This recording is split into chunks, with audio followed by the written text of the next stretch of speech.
E esta segunda-feira foi mais um dia agitado para o mercado da soja na Bolsa de Chicago. As cotações começaram o dia até que com um movimento em algumas partes até tímido, bastante estável, mas na sequência os preços voltaram a subir, chegaram durante o dia a registrar alta de mais de 14, 15 pontos.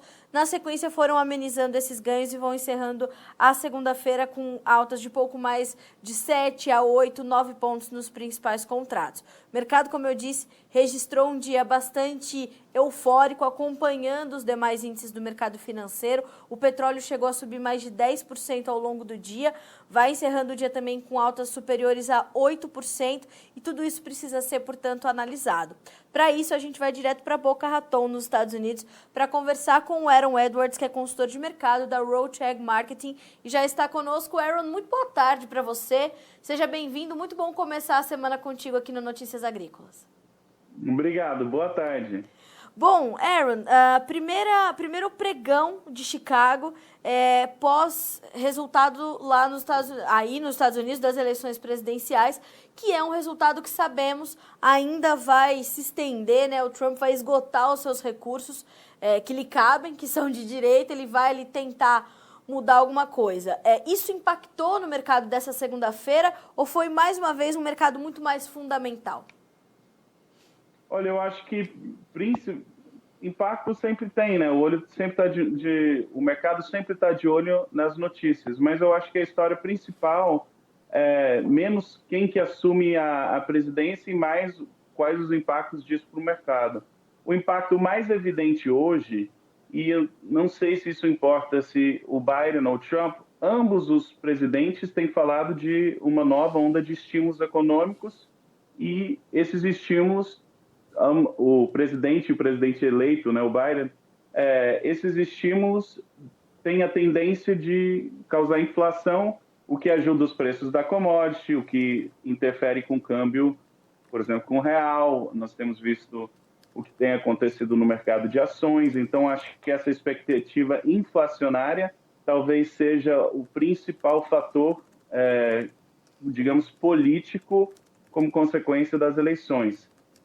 Mas falando da soja, isso é commodities de forma geral. Falando da soja em específico, ele tem tido ganhos mais acentuados que o milho, negociando diferente do trigo hoje.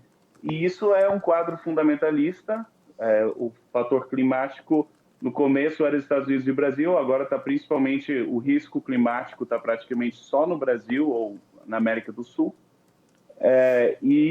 E o terceiro ponto, bom, fundamentalista, aí o questão política, e o terceiro ponto é a demanda, que continua forte por enquanto, né? Até a notícia na semana passada do Brasil comprando soja dos Estados Unidos, de outros países, e essas coisas confirmam o quadro de fundamentalista, de estoques apertados, demanda forte, e isso é o que tem sustentado a soja mais do que outros mercados. Nesses ganhos, a soja tem sido líder e continua hoje no pregão. Tá. Aaron, então eu imagino que a gente vai ter que acompanhar, portanto, os desdobramentos do resultado dessa eleição e principalmente entender a hora que assumirem a Casa Branca em 2020, seja Trump ou Biden, como esses novos estímulos vão ser implementados e se eles vão realmente acontecer. Até lá, a gente vai ter uma volatilidade intensificada nesse mercado? Possivelmente, mas lembrando que o mercado espera uma pressão inflacionária. Isso é um dos fatores que tem gerado essa alta. Então, não sei se vai ter um dia que a gente fala, nesse dia foi precificada a expectativa de inflação. São pequenos ajustes em dias como hoje, em que o mercado fala, olha, vai ter inflação ou não vai? Está parecendo que vai. Então, as commodities são mais valiosas. Provavelmente vai ser uma coisa mais gradativa, e eu até diria que grande parte disso já foi feito. O principal marco dessa semana é o relatório do USDA de amanhã, e pode trazer algum ajuste para o quadro fundamentalista. Geralmente, o relatório de novembro não é um relatório significativo do USDA, mas lembrando que nós estamos num cenário de estoques mundiais apertados, estoques domésticos aqui dos Estados Unidos apertados, e se e o mercado espera que esses estoques continuem apertados. Então, a notícia talvez mais... O divisor de águas dessa semana é o relatório do USDA de amanhã. Será que nós já precificamos o que o USDA vai fazer? Será que o USDA vai ter uma nova surpresa que nos vai levar a um outro patamar de preços? Ou nessa longa subida nós já chegamos no topo e vai nos derrubar? Essas são as perguntas que estão sendo feitas assim em antecipação ao relatório de amanhã. A gente trouxe até algumas expectativas aqui, né, Aaron, como a gente faz tradicionalmente um dia antes do relatório, e o mercado espera uma redução da produção, da produtividade e, consequentemente, dos estoques. Você acredita que possa haver também um reajuste para cima das exportações norte-americanas, tanto de soja quanto de milho? Porque do total estimado pelo USDA para exportação, muito disso já foi comprometido, né, Aaron? Já foi, e eu até diria que o mercado espera digamos, uma surpresa agradável nesse sentido, uma notícia que favorece preços, né, de exportações talvez até mais fortes do que o esperado. Quando nós temos ganhos antes do relatório do USDA, é o mercado tentando antecipar o que esse relatório vai trazer. Então, esses estoques apertados é o que nós estamos precificando em pregões como hoje, na semana passada. Agora, o que eu estou observando, independente do que os números no papel falam, eu gosto muito de olhar para compradores e vendedores reais. Então, compradores e vendedores na Bolsa de Chicago e compradores e vendedores no mercado físico. E nós temos falado que aquela velha tendência, né? Que primeiro tem um aquecimento nos preços físicos, depois tem os spreads achatados ou invertidos, e em seguida você vê os mais ganhos na Bolsa. Tá. Eu pessoalmente... Não, por favor, por favor. Tá. Eu pessoalmente acho que, na medida que você pode importar soja de outro país, os prêmios no Brasil devem estar próximo do fim de suas altas. É minha expectativa. Daqui a pouco, os compradores já vão olhar para os estoques do próximo ano. Então, os prêmios no Brasil, ao meu ver, ou pararam de subir ou estão quase parando de subir. Nos Estados Unidos, ainda estão fortes e a tendência ainda é de fortalecer ao longo do ano.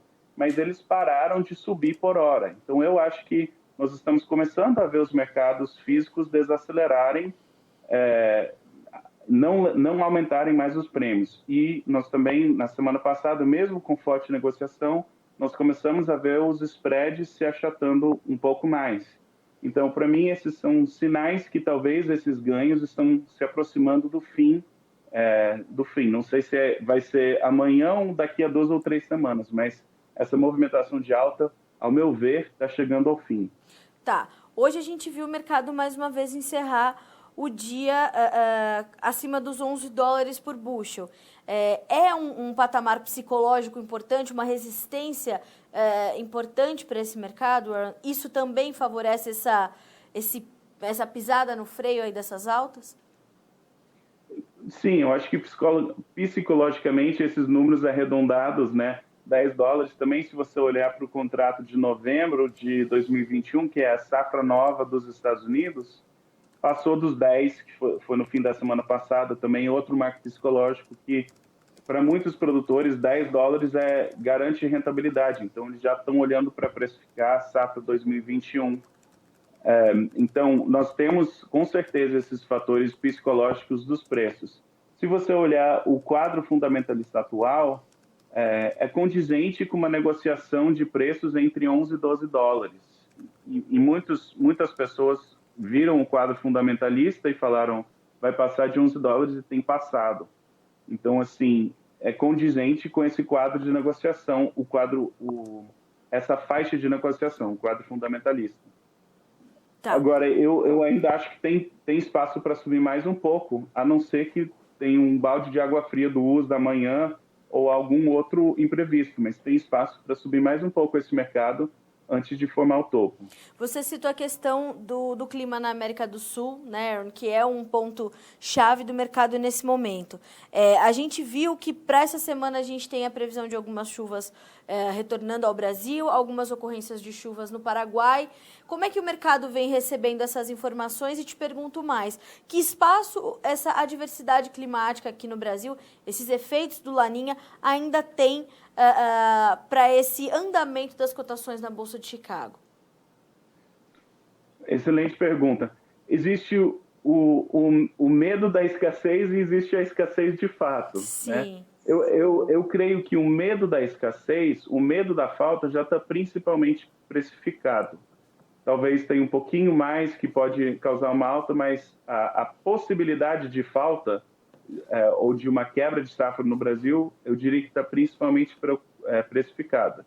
Se o Brasil não produzir um volume próximo do que o mundo espera que produza, aí nós vamos ter estoques apertados ainda mais, nós vamos ter um cenário fundamentalista ainda mais apertado. Aqui eles falam do beans in the teens, né? Que é soja acima de $13, né? Beans in the teens. Então, assim, se houver de fato uma quebra de safra no Brasil, uma redução significativa de oferta de soja do Brasil, aí nós estamos falando de um outro cenário fundamentalista e ainda não foi precificado. Tá. Minha opinião pessoal é que eu não gosto de apostar contra o produtor brasileiro, porque sempre parece que dá um jeito de produzir bem. E muito bom. Eu mesmo diria sobre o produtor americano, mas eu acho que está cedo para falar que vai ter uma redução significativa de safra no Brasil. Então, eu sou da opinião que a alta da soja para o ano provavelmente chegue agora no resto de novembro ou dezembro, talvez a primeira parte de janeiro, mas no inverno norte-americano, na estação de crescimento do Brasil, me parece o cenário mais plausível para a gente fazer a alta de soja do ano, a não ser que há uma quebra mesmo no Brasil ou problemas no plantio dos Estados Unidos ou algo assim.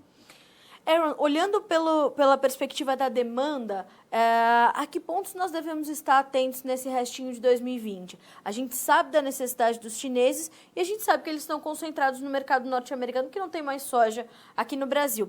A que pontos a gente deve estar atento para concluir esse ano? Eles precisam comprar mais, eles bateram novos recordes agora, né? Os números que foram divulgados hoje bateram novos recordes de importação de alimentos. Eles vão continuar comprando com essa mesma voracidade? Eles precisam continuar comprando? Ou como fica essa situação no caso da soja especificamente?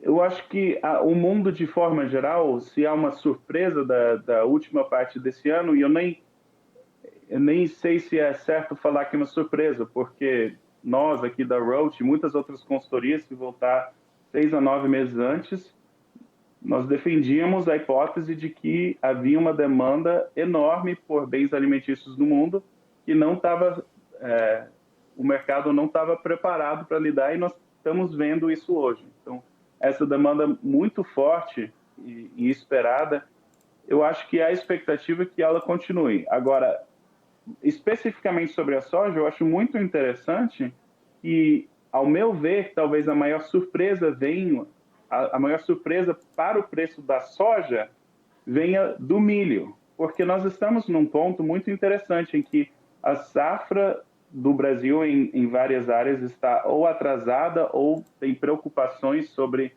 a possibilidade de produzir milho safrinha, e nós estamos em níveis de preços em que a soja a gente fala que a soja compra a área do milho nos Estados Unidos. A soja está tão cara que é mais viável plantar soja do que milho.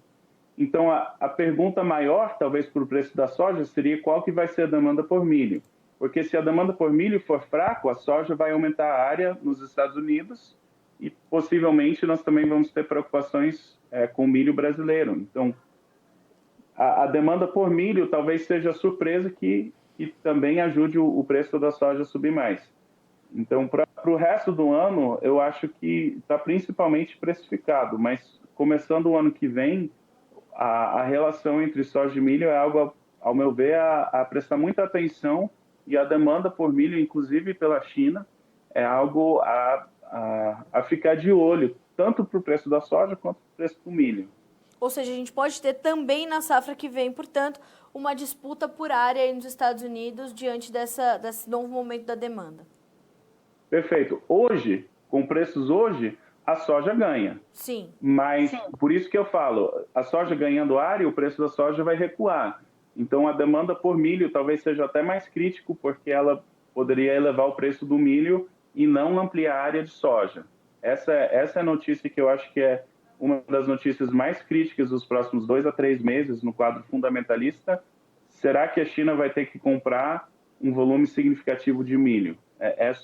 Importar um volume maior do que esperado de milho. Essa é a notícia que nós estamos de olho, né? Que eu estou de olho. E nesse período que você está me descrevendo, a gente já tem a necessidade do produtor americano de tomar as suas decisões e começar a fazer suas aquisições de insumos e tudo mais, né, Aaron?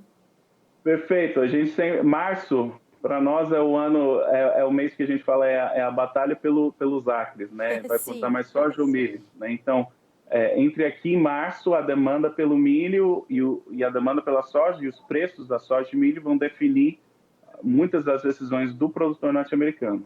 E a disponibilidade do milho também no Brasil nós vamos saber mais até lá. Certo. Aaron, como é que os produtores norte-americanos estão se comportando nesse momento diante desses atuais preços, tanto de soja quanto de milho? Eles também pararam um pouquinho de comercializar ou seguem fazendo novos negócios, mesmo diante de um percentual já tão elevado, né, do que está projetado para ser comercializado, para ser exportado pelos Estados Unidos? Como é que esses produtores estão se comportando? Muitos produtores já venderam toda a soja.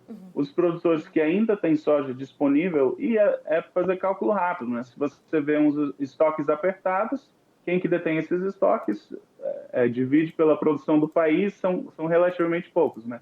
Mas os produtores que ainda têm soja, em sua grande maioria, são produtores, essa soja está armazenada na fazenda, eles estão tranquilos financeiramente, porque eles acabaram de vender excelentes preços bem na safra.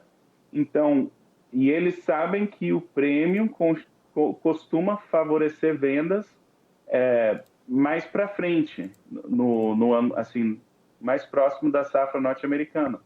Então, eles são vendedores extremamente pacientes. Se eles vendem só um pouquinho. A soja que o produtor ainda tem poder para negociar, em sua grande maioria, tá nessa situação. Está armazenado na fazenda, já estão tranquilos de fluxo de caixa, eles podem ser vendedores extremamente pacientes.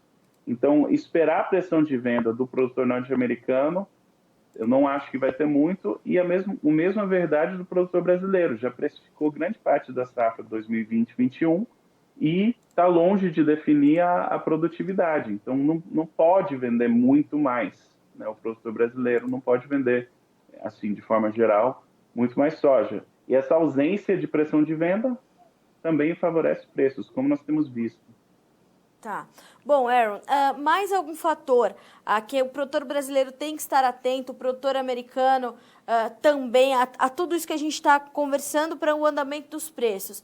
Mais algum fator que a gente tem que estar atento, fora esses todos que você já me descreveu? A gente tem mais algum? Ah, sim. Eu queria também saber de ti qual o peso desse movimento de queda do dólar frente ao real, dentro da sua análise, para o andamento dos preços da soja na Bolsa de Chicago? Eu acho que tanto o real quanto a soja, a principal reação é uma reação ao dólar mais fraco, essa expectativa de inflação, de um dólar mais fraco. Ambos os mercados, ao meu ver, estão reagindo a isso. Isso pode interferir nas vendas dos produtores brasileiros, mas no momento eu acho que essa relação não está extremamente forte porque o produtor brasileiro não tem muita soja para vender agora. Então, essa relação está um pouco mais fraca. Mais próximo da safra brasileira, quando o produtor tiver com mais certeza de sua produção, mais disposto a vender, aí essa relação entre o câmbio, o real e a Bolsa de Chicago tende a se fortalecer e a ter grandes impactos. Então, como a gente vai chegar, o câmbio em que a gente chega na safra brasileira vai interferir muito na Bolsa de Chicago, mas eu acho que hoje, assim, está cedo para ter essa relação. Aaron, o patamar dos $11 é um patamar consolidado para os preços da soja na Bolsa de Chicago ou ainda é frágil? Falou o câmbio com o real brasileiro? Não. Eu digo o patamar dos $11 por bushel na Bolsa de Chicago. Pois é, o quadro fundamentalista atual ele justifica uma faixa de negociação entre 11 e 12 dólares. Tá. Agora, o quadro fundamentalista ele muda, assim, as expectativas do USDA mudam a cada mês. Tanto no Brasil quanto nos Estados Unidos, o preço da soja está um patamar que justifica ampliar áreas. Nos Estados Unidos, soja nesses patamares, você planta soja em áreas que você não costuma plantar soja. O mesmo é verdade no Brasil. Converter pastagem para soja, tudo. Então, até que haja um ajuste nas expectativas fundamentalistas, eu acho que essa faixa de negociação assim, pode continuar, mas é um nível de preço que aumenta a oferta, tanto no Brasil quanto nos Estados Unidos. Tá certo. Aaron, te agradeço muito pela companhia nesse primeiro dia da semana, já para a gente começar a entender para onde vai o mercado nesses próximos dias, trazer essas perspectivas aí para o relatório do USDA que chega amanhã. Mais uma vez te agradeço, você é sempre muito bem-vindo aqui ao Notícias Agrícolas. Obrigada. De nada. Um abraço. Um abraço, Aaron. Até a próxima. Até mais. Aaron Edwards, consultor de mercado da Roach Ag Marketing, falando conosco direto de Boca Raton, nos Estados Unidos. Bom, nos trazendo todo esse... uma tradução de todos esses fatores que têm sido observados e acompanhados e precificados pelo mercado. A essência dessas altas, dessa escalada de preços, ela ainda está muito atrelada ao cenário fundamentalista, como explicou o Aaron. Então, nós temos uma adversidade climática na América do Sul que ainda preocupa bastante o mercado, mas, segundo o Aaron, né, há uma diferença entre a escassez e o medo da escassez, e o medo da escassez de oferta de soja já foi precificado em boa parte, então isso está sendo considerável. Então nós temos um momento bastante positivo. Segundo o Aaron, nós temos um cenário de fundamentos que permite uma faixa de negociação entre 11 e 12 dólares por bushel. Mas ele lembra também que esse cenário fundamental muda a todo momento. Um exemplo dessa mudança são as expectativas do relatório, as expectativas do USDA, as estimativas do USDA.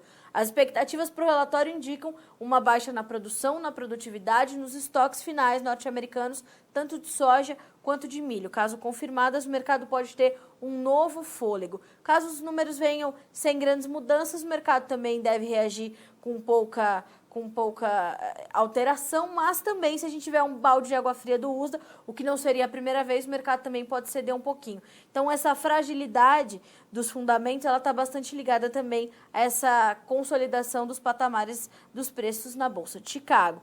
A gente tem ainda a demanda muito forte, a concentração da compra dos chineses e, mais do que isso, o Aaron fez um alerta muito importante. A demanda da China é importante também por milho para nós monitorarmos. Se a China precisar comprar um volume ainda maior de milho do que já está comprando, a área de soja pode diminuir na próxima safra nos Estados Unidos e promover um novo fator de alta para as cotações na Bolsa de Chicago. Então, tudo isso precisa ser monitorado, precisa ser acompanhado diariamente para que a gente possa entender, então, para onde vão as cotações. O impacto das eleições americanas, claro que ele acontece, ele tem um viés muito mais especulativo e pontual, como disse o Aaron, é uma reação da soja como commodity, essencialmente, e não acompanhando os seus fundamentos ou que tem alguma mudança nesse cenário. E falando com outros analistas também ao longo dessa segunda-feira, todos eles me trouxeram a mesma informação, ou elas convergiam no mesmo ponto.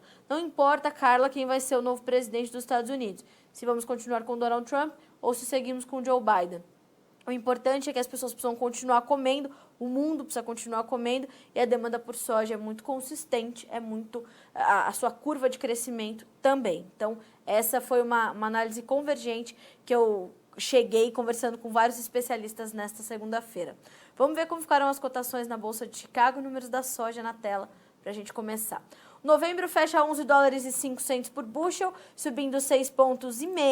O contrato janeiro 11 dólares e 10, com alta de 9 pontos. O maio 11 dólares e 6, subindo 9,5 pontos. E o contrato julho 11 dólares e 2 cents por bushel, com uma alta de 8 pontos. Passando para os preços do milho, nós temos as cotações também em campo positivo, mas bem mais estáveis do que as da soja. Então, dezembro, 4 dólares e 7, com alta de 0,75. O março, 4 dólares e 15, subindo 1,5 ponto. O maio, 4 dólares e 19, com uma alta de 1 ponto mais 25. E o julho, 4 dólares e 21, registrando uma alta de 1 ponto nesta segunda-feira. A gente conclui com os números do trigo. Esse mercado que fechou no vermelho, para começar a semana, o dezembro, 5 dólares e 97 cents por bushel, 4,5 pontos de queda. O março, 6 dólares e 5, o maio, 6 dólares e 8 e o julho, 6 dólares e 3 cents, com baixas de 2,75 pontos a 3,5 pontos nos contratos mais negociados. A gente fica por aqui com a nossa programação ao vivo nesta segunda-feira, mas seguimos trazendo as últimas notícias desta segunda para que você seja sempre o produtor rural mais bem informado do Brasil. Amanhã a gente volta a se encontrar. Até lá!